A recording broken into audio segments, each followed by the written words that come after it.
아브라함은 175년을 살았고요. 그리고 아브라함의 아내 사라는 127년을 살았습니다. 그리고 모세는 120년을 살았어요. 그래서 제가 어렸을 때 성경에 나오는 인물들의 수명에 대해서 의구심을 품기를, 아무리 그래도 그렇지 120세가 다 뭐냐, 170세가 뭐냐, 참 이해가 안 간다, 이런 생각을 잠깐 할 때가 있었는데요. 하지만 요즘에는 이제 90세를 넘어서 100세가 넘는 분들이 점점 많아지다 보니까 이게 시대와 환경에 따라서 이렇게 수명이 달라지는구나 라는 것들을 많이 깨닫게 돼요. 우리 교회만 해도 80세 이상 어르신들이 15분이시고요. 그리고 90세 이상 어르신이 2분이신데 건강하게 교회 잘 나오시면서 거의 매주일 예배를 드리세요. 전문가들은 지금 우리 세대는 아마 120세까지 갈 거다, 그런 얘기 하잖아요. 저는 노년 건강 전문가도 아니고 또 노후 대책, 노후 준비 전문가가 아니라서 노후 생활에 대한 현실적인 준비와 대책에 대해서 들을 말씀은 사실 없는데, 다만 성경의 인물들이 조부모가 되어서 자식을 넘어 그 손주들에게 어떤 그 믿음의 영향을 주었는가라는 것을, 어떤 믿음의 유산을 물려주었는지를 설명해 드릴 수 있을 것 같아요. 그런 의미에서 오늘 이 시간이 참 의미가 있다고 생각을 합니다. 우리 교회에 손주가 있는 분들이 모두 70분이세요. 그리고 이분들이 우리가 딱 보기에는 사회생활 왕성하게 하고 또 화장도 하고 다니죠. 건강하게, 비교적 건강하게 관리를 다 하시기 때문에 젊어 보이지만은 자녀들이 다 시집 장가 다 갔고 또 애들을 낳아서 우리가 부르기는 그렇게 안 부르지만 다 할머니, 할아버지 드리고 조부모 세대인 거예요. 그리고 언젠가 저를 포함해서 여기 계신 분들이 조부모가 되겠죠. 그래서 우리는 어떤 조부모가 될 것인가, 또 혹은 어떤 부모가 될 것인가. 나이가 들어서 육체가 쇠약해져도 평균 수명이 늘어나기 때문에 120세까지 정말 산다고 하면 앞으로 어떤 마음을 가지고 이 땅에 흔적을 남겨야 될까라고 하는 부분들, 하나님께서 조부모인 여러분에게, 조부모가 될 우리에게 맡기신 믿음의 사명은 무엇인가 하는 것을 추석 명절 기간에 살펴보는 것이 우리 모두에게 유익하리라 생각합니다. 성경에 믿음의 유산을 물려준 많은 훌륭한 조부모들이 있지만 우리에게 친숙한 인물의 아브라함을 예를 들어서 살펴보는 것이 굉장히 좀 제일 좋겠다라는 생각이 들었어요. 앞서 말씀드렸다시피 아브라함은 175세까지 살았습니다. 그리고 75세에 하나님을 만나 부름을 받아서 가나안 땅에 들어오게 됐어요. 그러니까 가나안 땅에 들어와서 100년간을 믿음의 삶을, 하나님과 동행하는 삶을 살다가 간 인물이에요.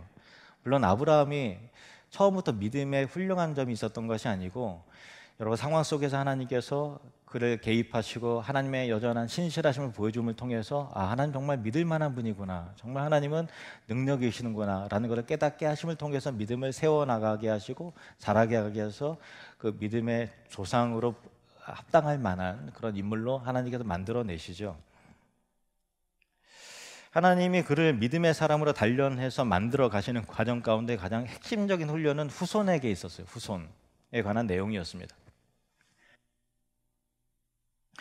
하나님이 아브라함에게 후손을 약속하셨는데 정작 75세 때 약속을 하셨는데 100세가 될 때까지 자식을 안 주시는 거예요. 그러니까 주겠다, 너로 하여금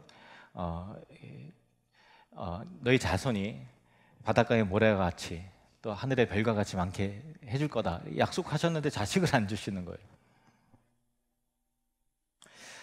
그래서 아내 사라의 생리는 이미 끊겼고 생물학적으로 도저히 자식을 낳을 수 없는 생산기능 제로가 된 상태에서 하나님은 이삭을 주세요. 그때가 아브라함의 나이 100세였고 사라의 나이 90세였습니다.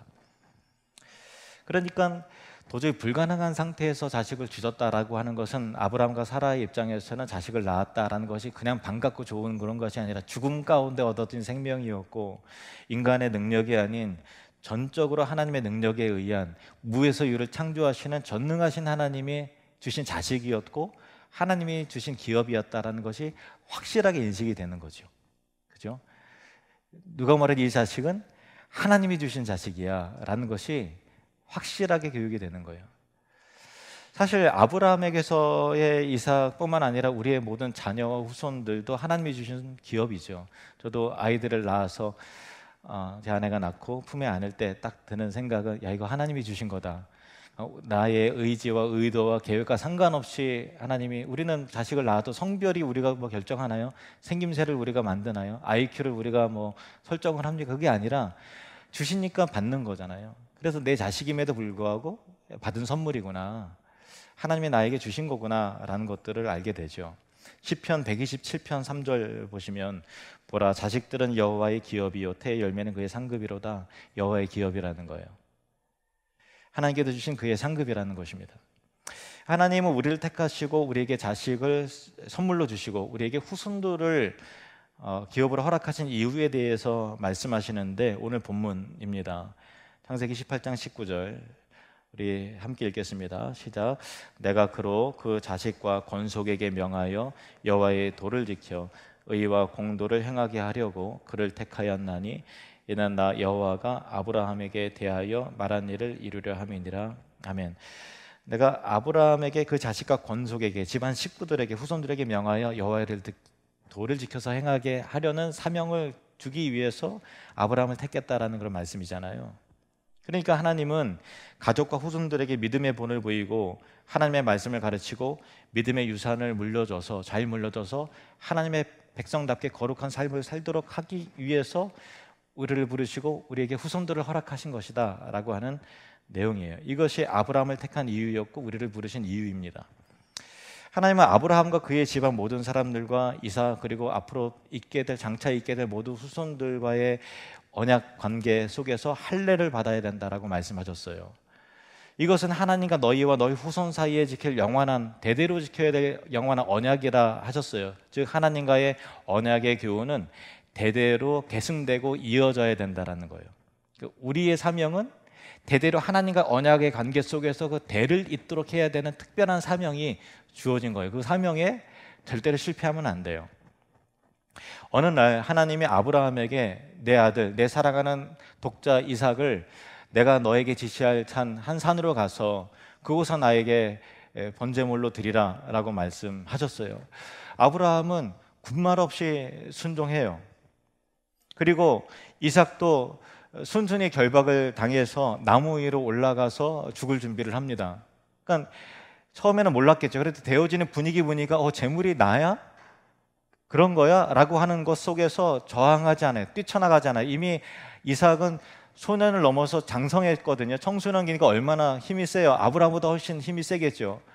뿌리치려면 뿌리칠 수가 있고, 그리고 도망가려면 도망갈 수가 있는데, 아브라함의 순종을 본받아서 이삭도 말없이 하나님의 뜻에 따르면서 순종하는 거예요. 아버지의 뜻에 순종하고 하나님의 뜻에 순종하는 모습을 보는 거예요.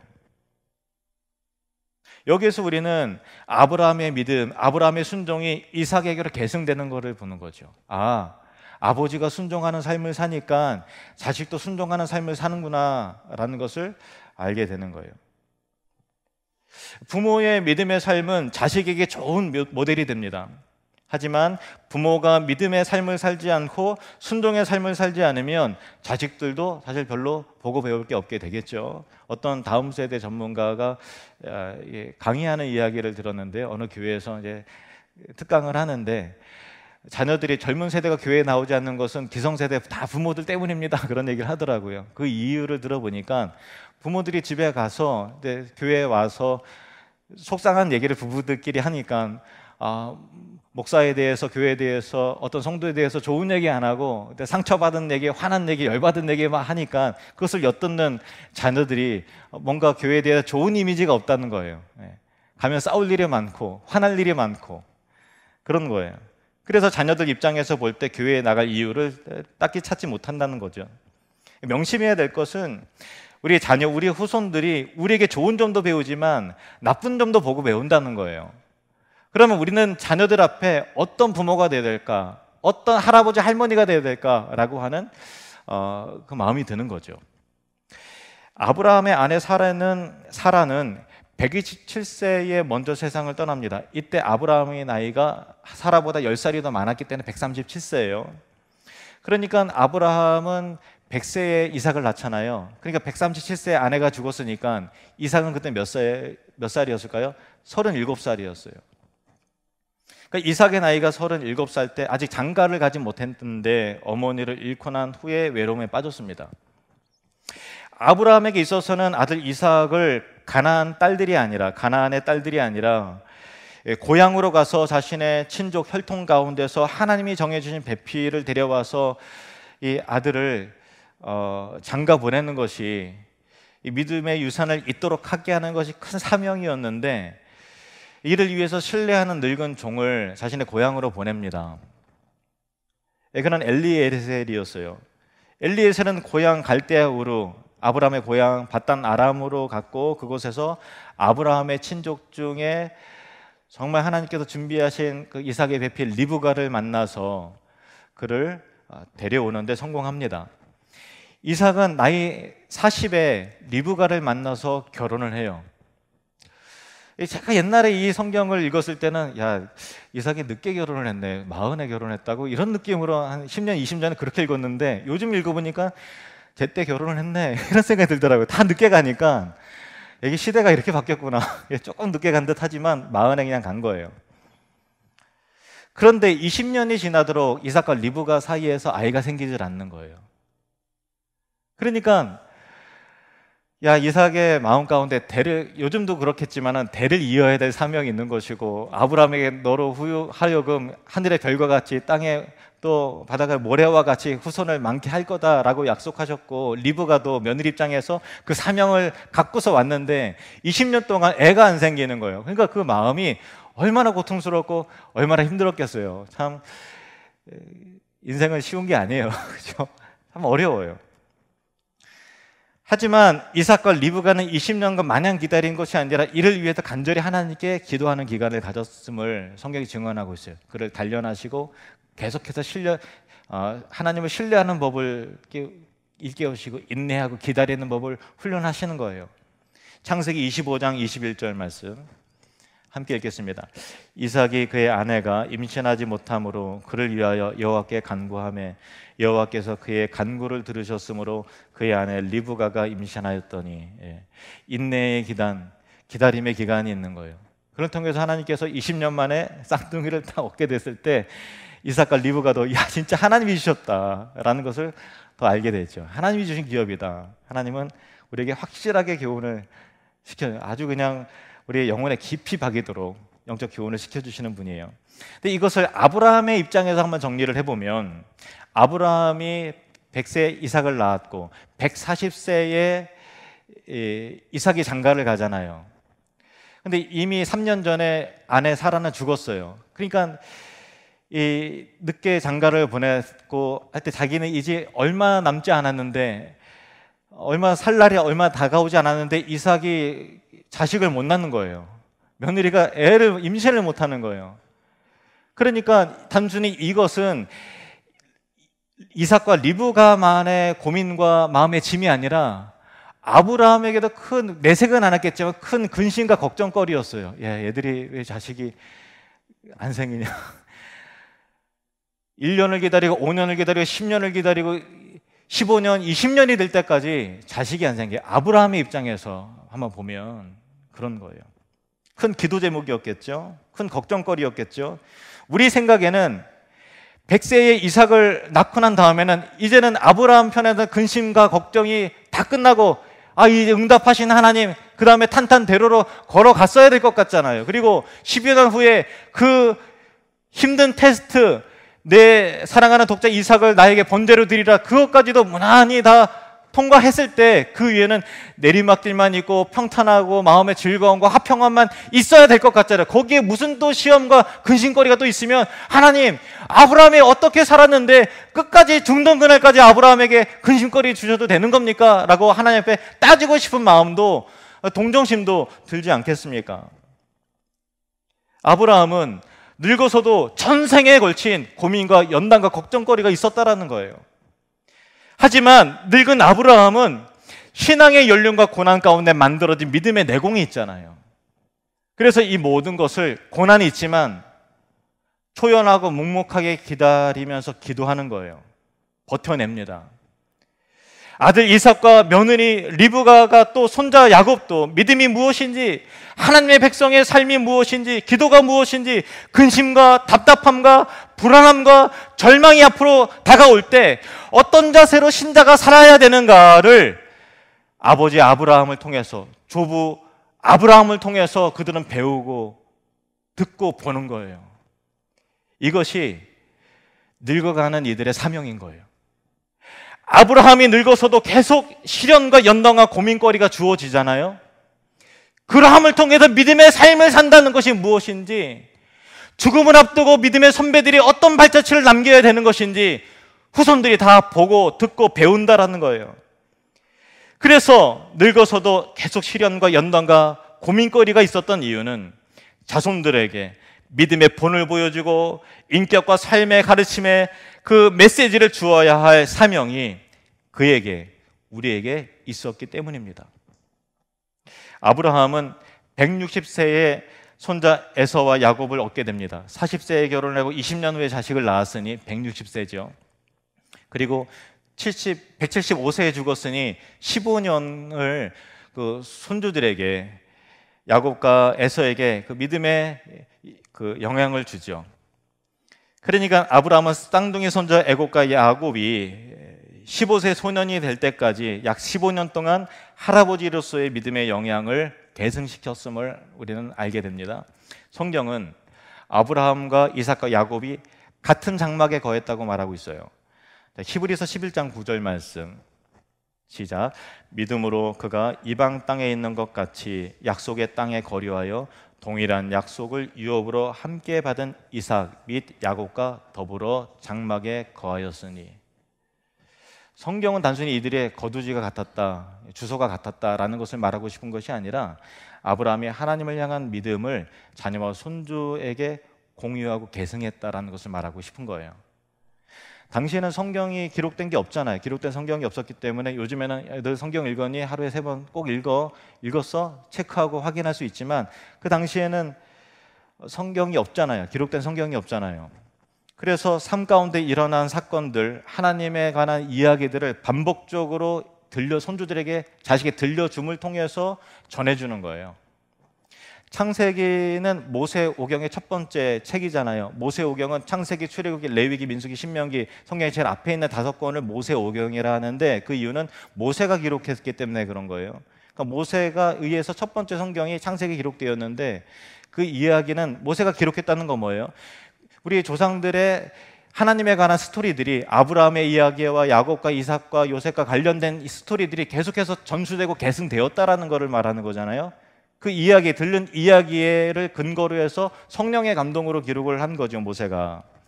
그러니까 추적을 해보면 그의 조상들이 후손에게 반복적으로 이야기를 해주고 교육했기 때문에 가능한 일이었고, 야곱은 부모인 이삭과 리브가 그리고 할아버지 아브라함으로부터 하나님에 관한 이야기를 계속 듣는 거예요. 하나님께서 어떻게 인생 가운데 개입하셨고 우리를 어떻게 변화시키셨고 하나님은 얼마나 신실하시고 얼마나 큰 능력의 하나님이신지를 계속해서 듣는 것입니다. 부모를 비롯한 할아버지 할머니들이 해야 할 가장 중요한 사명은 전달해야 할 스토리입니다. 우리의 삶 속에 개입하신 하나님의 간섭과 은혜의 스토리를 후손들에게 전해 주어야 할 중요한 사명이 있다는 거예요. 그것이 조부모가 해야 될 중요한 역할이에요. 특별히 추석이나 성날과 같이 명절에 조모들이 손자 손녀들이 만나잖아요. 물론 같이 사는 조부모들도 있지만 오랜만에 가족들을 만나잖아요.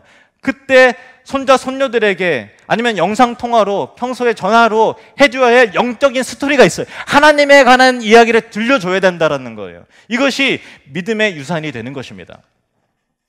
할아버지 아브라함이 손자 야곱에게 영향을 미친 믿음의 산 가운데 첫 번째는 예배였습니다. 뭐라고요? 예배. 아브라함은 가나안 땅으로 인도함을 받았던 순간부터 하나님께 제단을 쌓고 예배했어요. 하나님의 이름을 불렀다고 되어 있어요. 그 후에 땅에 기근이 임해서 애굽으로 갑니다. 그리고 다시 애굽으로 올라오면서 은혜로 회복되어 다시 올라오자마자 아브라함은 즉시 예배를 회복했음을 보게 됩니다.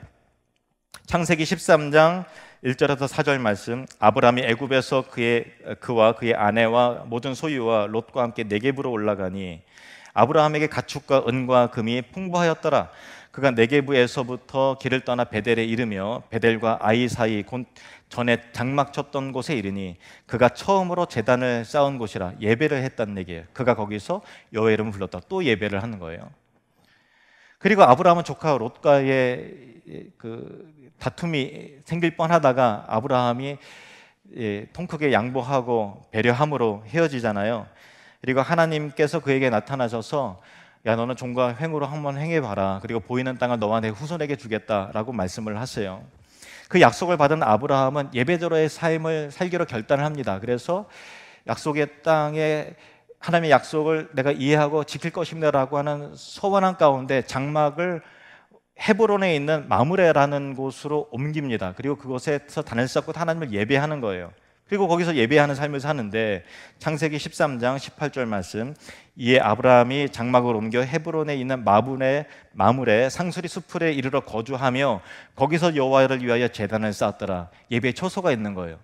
그리고 여기서 대를 이어서 살아요. 이삭도 거기 살았고 야곱도 거기 같은 장막에 거했던 거예요. 야곱도 할아버지 아브라함을 본받아 예배의 삶을 사는 거죠. 예배의 초소가 있고 제단이 있는 거예요.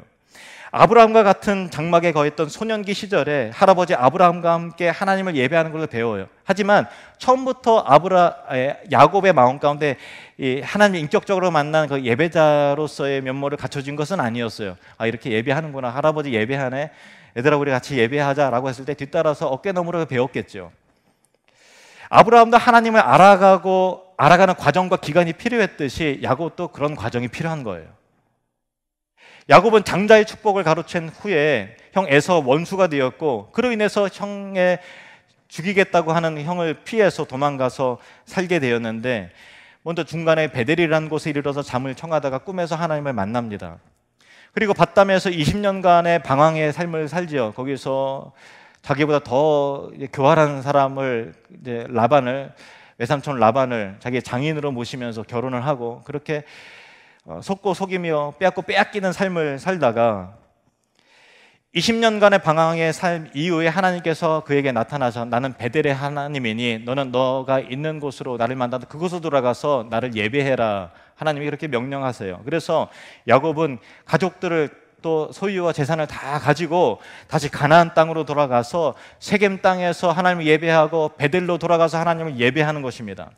그리고 야곱은 할아버지 아브라함이 아버지 이삭이 또 자신에게 예배의 신앙을 계승시켰던 것 같이 자신도 자녀와 후손들에게 예배의 신앙을 계승시키는 거예요.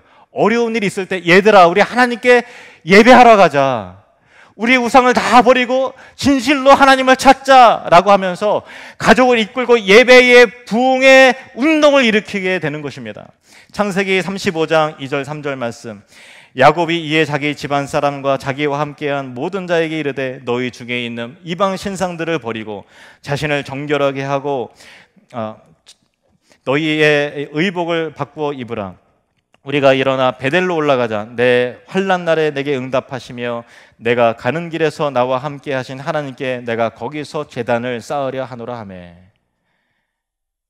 온 가족에게 예배 정신을 공유를 하죠. 진정한 우리의 삶의 회복은 예배 회복이다 얘들아. 우리 다 같이 가서 이 고난 가운데 하나님을 예배하자, 이렇게 말하는 야곱을 봅니다. 야곱은 늙어서 세상을 떠날 때에 이를 때까지 하나님을 예배하는 삶을 놓치지 않고 자녀와 손주들 앞에서 예배의 신앙을 계승합니다. 창세기 47장 31절, 야곱이 또 이르되 내게 맹세하라 하매 그가 맹세하니 이스라엘이 야곱이 침상머리에서 하나님께 경배하니라. 침상머리라는 것은 물리적인 표현이기 때문에 은유적 표현이게 돼요. 삶과 죽음의 경계에서까지도 하나님께 예배한다라는 거예요. 야곱은 사기꾼과 방랑자의 삶이었어요. 그런데 이제는 진실하고 신실한 예배자로서의 삶에 거룩한 전환을 가져오는 데 있어서 가장 결정적인 역할을 한 사람이 누군지 아십니까? 아브라함이었어요. 할아버지. 아브라함의 믿음의 유산 가운데, 아브라함이 물려준 믿음의 유산 가운데 또 눈에 띄는 것은 그의 11조 신앙이 손자 야곱에게 계승된다는 점이에요. 아브라함이 조카 롯의 가족이 다 전쟁통에 난리통에 다 붙들어 잡혀갔다는 얘기를 듣고서 집에서 길리는 하인들을 가지고서 그 전쟁에 뛰어들어서 다 빼앗긴 걸 도로 찾고 구출해 내오지 않습니까? 그리고 다시 처소로 돌아올 때 그가 하나님의 제사장이면서 살렘왕 멜기세덱, 참 신비로운 인물이죠. 멜기세덱으로부터 떡과 포도주와 축복을 받게 되는데, 이때 아브라함은 그 얻은 소유에서 10분의 1을 멜기세덱에게 드리게 됩니다. 아브라함이 11조를 드린 이 일은 율법이 있기 전에 있었던 일로서 모든 소유와 물질이 사람이 주인 노릇하는 것이 아니라 하나님의 심을 나타내는 거예요. 우리 생사화보, 우리 인생과 우리 호흡과 우리의 물질, 그 모든 것이 하나님만이 주인이시다라는 선언이 이 11조에 담겨져 있었는데, 이것이 야곱에게로 계승되는 것을 봅니다. 야곱이 바단 아람으로 도망가던 시기에 베델이라는 곳에서 꿈속에서 하나님을 만나는데, 사닥다리가 땅 위에서 하늘 꼭대기까지 일어섰습니다. 천사들이 오르락 내리락하여 그 꼭대기에서 하나님께서 말씀하시기를, 나는 너의 조부 아브라함의 하나님이요 너의 아버지 이삭의 하나님이라. 내가 너와 함께 있어 내가 어디로 가든지 너를 지키며 너를 이끌어서 이 땅으로 반드시 돌아오게 할 것이다. 내가 내게 허락한 것을 다 이루기까지 너를 결단코 떠나지 아니할 것이다 라고 하나님께서 말씀하셨을 때, 이 야곱은 꿈에 깜짝 놀라서 꿈에 깹니다. 그리고 베개 했던 돌을 세워다가 기름을 붓고 예배해요. 그리고 이곳을 다름이 아니라 하나님의 집이다 라고 하면서 베델이라고 이름을 짓죠. 그러면서 뜬금없이 야곱이 서원하는데, 이때 어떤 서원을 하면, 내가 소득의 열의 하나 반드시 하나님께 11조 하나님께 드릴게요 라는, 문맥과 상관없이 갑자기 11조 서원을 해요. 왜 그렇죠? 창세기 28장 22절 말씀, 내가 기둥으로 세운 이 돌이 하나님의 집이 될 것이요 하나님께서 내게 주신 모든 것에서 10분의 1을 내가 반드시 하나님께 드리겠나이다 하였더라. 이 돌이 하나님의 집이 될 것이다 라는 것은 예배의 처소가 될 것이다 라는 거예요. 아브라함에게 보고 듣는 거예요. 내게 주신 모든 것에서 10분의 1을 내가 반드시 하나님께 드리겠나이다. 야곱이 고난과 위기 가운데서 하나님을 만나잖아요. 여러분, 우리 자녀와 손주 세대도 그냥 신앙이 심어지고 그냥 믿음의 사람이 되는 것이 아니라 하나님을 만날 타이밍이 있어야 되는 거예요. 기다리고 인내해야 되고 그 과정이 필요합니다. 그때까지 묵묵히 응원하면서 기도해 주세요. 야곱이 고난 위기 가운데서 하나님을 만나 하나님 붙들면서 소화하는 믿음의 내용이 11조에, 이건 뭘 말하는 걸까요?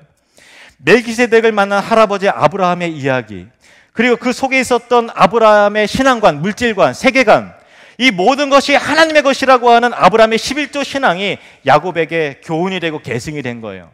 그때는 나도 11조 해야지, 나도 물질은 하나님의 거야 라는 깊은 내용이 다가오지 않았다 할지라도, 그가 인생의 위기를 만나고 절박한 순간 속에서 하나님을 인격적으로 만나게 되는 그 순간에 하나님의 그를 붙잡고 그도 하나님을 붙잡아야 되는 순간에 자기도 모르게 반사적으로 튀어나온 믿음의 내용이 11조였다는 것은 조부모의 가치관과 신앙과 신앙이 자녀를 넘어서 손주 세대에게 얼마나 큰 영향과 무의식결에 큰 교훈을 남기는지 다시 한번 깨닫게 하는 중요한 내용인 것입니다.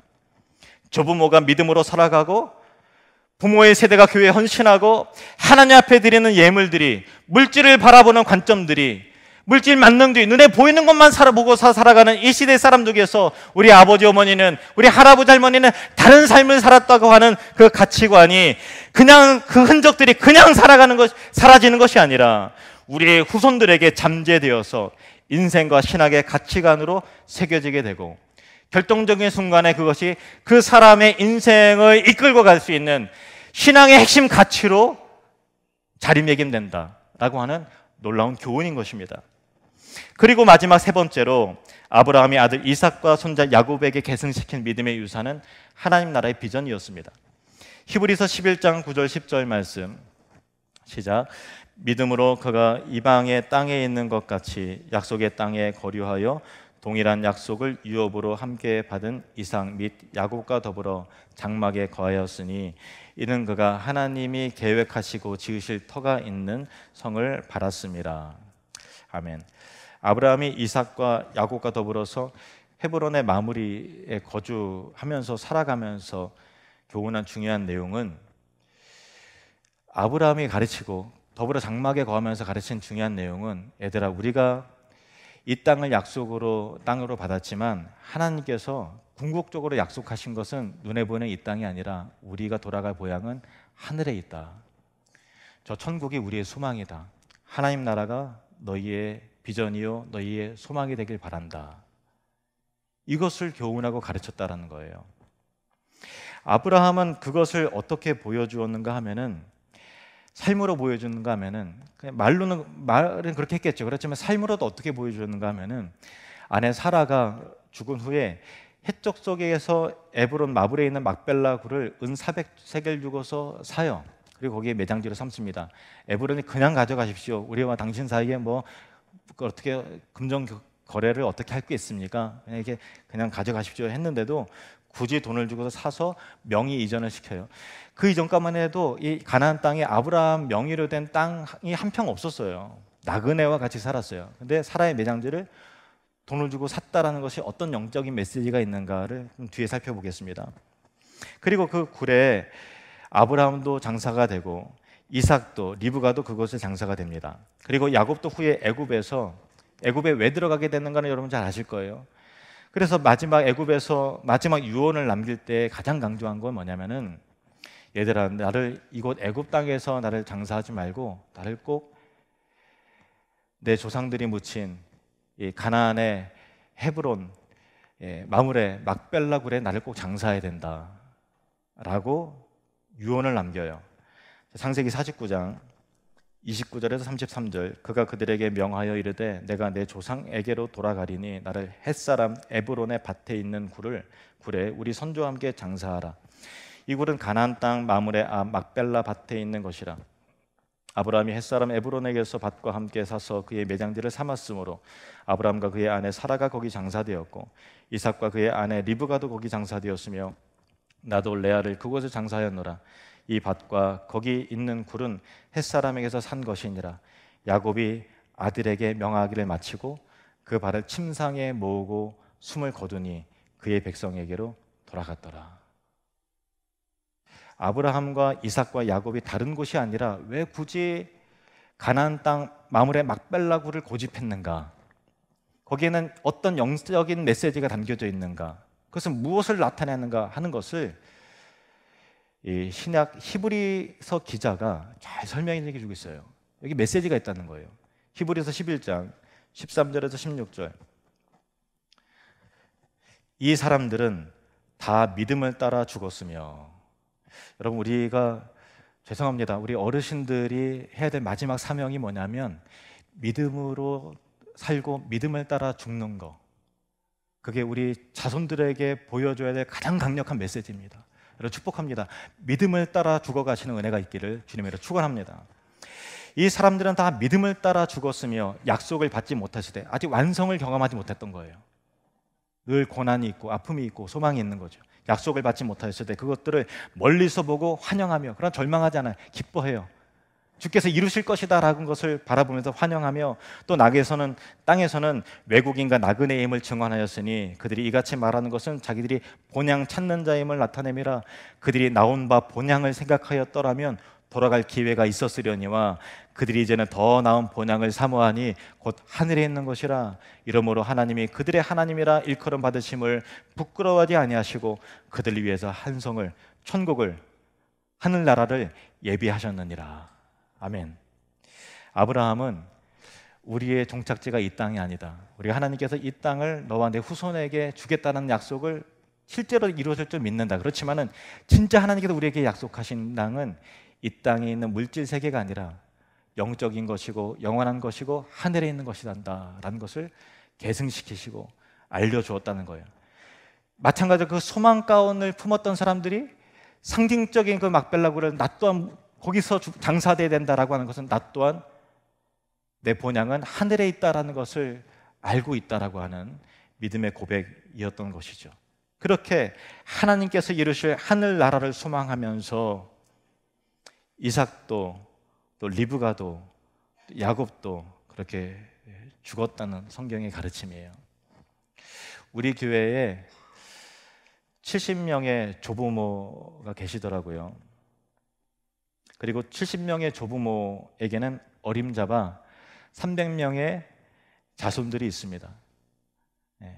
아들, 손자, 며느리 자식들, 손주들. 하나님께서 우리에게 인생의 이 후반부를 노년기를 허락하신 이유는 믿음의 유산을 물려줘야 할 책임 때문입니다. 아브라함도 그랬듯이 한 곱이 넘으면 또 다른 근심과 걱정거리가 있죠. 자녀들 때문에 받는 어깨 무거운 짐이 있어요. 아브라함도 그렇게 살았다는 거예요. 근데 그때 우리가 보여줘야 될 믿음의 모습이 있는 거죠. 그게 메시지가 되는 것입니다. 때로 믿음의 우산을 자녀들에게 제대로 물려주지 못할 수도 있어요. 지금 돌이키기에는 시간을 돌이킬 수도 없고 이미 다 커버려서 자기의 가치관과 사고방식이 꽉 차 있어서 뭔가 어떻게 해도 잘 되지 않는 자녀들의 영적인 모습을 보면 참 절망스러운 그런 분도 계실 수도 있어요. 하지만 이제 태어나 자라나는 어린 손자, 손녀들에게 아직 충분한 기회와 시간이 있다는 거예요. 이들에게 들려줘야 할 이야기가 있고 전해주어야 할 믿음의 내용이 있고 고난 가운데 보여주어야 할 어린들의 품격이 있고 삶의 모습이 있고 축복해야 할 기도의 내용이 있습니다. 창세기 18장 19절 말씀 우리 다시 같이 읽겠습니다. 시작. 내가 그로 그 자식과 건속에게 명하여 여호와의 도를 지켜 의와 공도를 행하게 하려고 그를 택하였나니 이는 나 여호와가 아브라함에게 대하여 말한 일을 이루려 함이니라. 아멘. 믿음의 유산을 멋있게 물려주는 믿음의 조부모들이 되시기를 축복합니다.